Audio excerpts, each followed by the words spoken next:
প্রিয় দর্শক, আমরা আজকে এমন একটা বিষয় নিয়ে আলোচনা করব যেটা আপনাকে আমাকে ভাবতে বাধ্য করাবে। আমরা এমন একটা বিষয় নিয়ে আনন্দিত হচ্ছি, এমন একটা ভাবনা চিন্তা নিয়ে আনন্দিত হচ্ছি যেটা পরিণাম কিন্তু খুবই ভয়ানক। ইতিমধ্যেই 2025 সাল শেষের পথে এবং নতুন সাল আসার পথে। তবে আমাদের মধ্যে কিছু ইয়ং জেনারেশন, এমনকি আমাদের মধ্যে যারা বয়স্ক রয়েছেন, তারা খুব আনন্দের সহকারে ডিজে বাজিয়ে গান বাজিয়ে 2026কে ওয়েলকাম করছেন। আপনারা হ্যাপি নিউ ইয়ার পালন করছেন, শুভ নববর্ষ পালন করছেন। কিন্তু দুঃখের বিষয় কোথায় জানেন? যে আপনার আর আমার জীবন থেকে 1 বছর চলে গেল। আপনার আর আমার জীবন থেকে 1 বছর চলে গেল। আমরা ধীরে ধীরে মৃত্যুর দিকে আগাচ্ছি। তো সেই মূর্খ স্পষ্ট প্রমাণিত হয়, মানুষ মৃত্যুর দিকে যে আগায় আর আনন্দিত করে, সে পরিপূর্ণভাবে মূর্খ, এতে কোনো সন্দেহ নেই। আপনি আমি কি করছি? আমরা মুসলিম করে জন্মগ্রহণ করেও যদি শুভ নববর্ষ অথবা হ্যাপি নিউ ইয়ার পালন করি ডিজে গান বাজিয়ে, এটা একটা আশ্চর্যজনক ভয়ানক বিষয়। আপনি আমি যদি এইটা চিন্তা করতাম যে 2025 সাল চলে গেল, সেখানে আমরা কি কি ভালো কাজ করেছি, আমরা কি কি জনগণকে উপহার দিয়েছি, আমরা আমাদের দেশের জন্য, আমরা আমাদের রাজ্যের জন্য, আমরা আমাদের জেলার জন্য কি কি করতে পেরেছি, যেখানে গোটা বিশ্ব আমাদের দিকে তাকিয়ে, সেখানে আমরা কি করছি? আমরা সেখানে ডিজে বাজিয়ে গান বাজিয়ে হই হুল্লো আনন্দে উল্লাস। অথচ এটার পরিণাম খুব ভয়ানক। যদি আপনি একটু ভাবনা চিন্তা করেন, যদি আপনি একটু মনোযোগ সহকারে বিষয়টাকে বোঝার চেষ্টা করেন, 2026 সালে এসেছে, আপনাকে চিন্তিত করা উচিত, হে আল্লাহ, আমি যতদিন বাঁচব, আমি যাতে সহি হাদিস, সহি কুরআন, কুরআন অনুযায়ী, হাদিস অনুযায়ী চলতে পারি, এইটাই চিন্তিত থাকা উচিত। কিন্তু আপনি ডিজে গান বাজিয়ে 2026কে ওয়েলকাম করছেন, এটা একটা মূর্খামি ছাড়া কিছু নয়।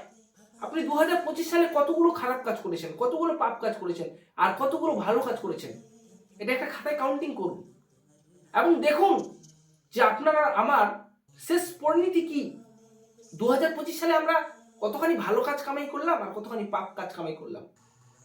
যারা ভালো কাজ করেছি তাদের তো আলহামদুলিল্লাহ, কিন্তু যারা যারা খারাপ কাজ করেছি, যারা পাপের কাজ করেছি, তারা আবার 2026-এও পাপের কাজ করেছে।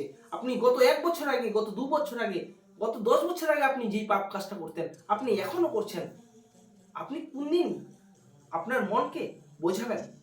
আপনি আমি সব থেকে একটা বিষয় ভাবনা চিন্তা করা উচিত যে আমি কে, আমি কি জন্য এসেছি, আমরা কি জন্যই দুনিয়াতে এসেছি, আর আমাদের গন্তব্যস্থল কোথায়, আমাদের ইন্তেকালের পর কি বা হবে।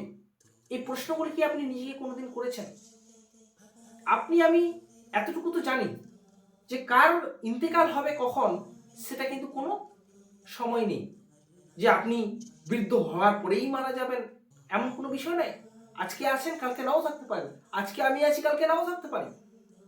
সুতরাং সুতরাং আপনাকে সবসময় প্রস্তুতি নিয়ে থাকতে হবে আল্লাহর সাথে কথোপকথনের জন্য, হাসরের ময়দানে যাওয়ার জন্য।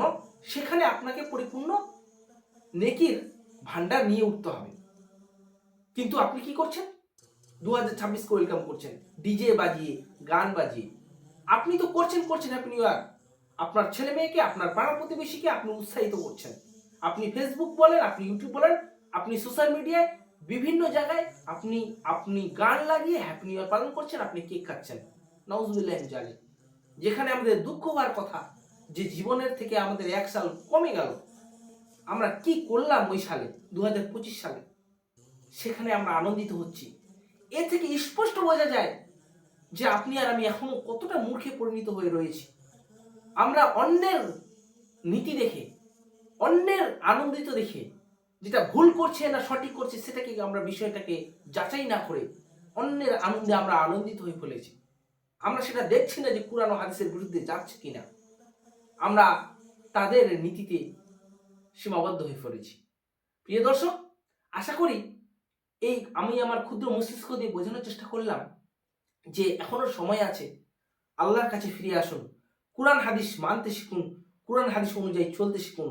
ইহকাল লাভ, পরকাল লাভ। আসসালামু আলাইকুম আ রহমতুল্লাহি আ বারাকাতুহু। কারণ যা হবে স্পষ্ট হবে।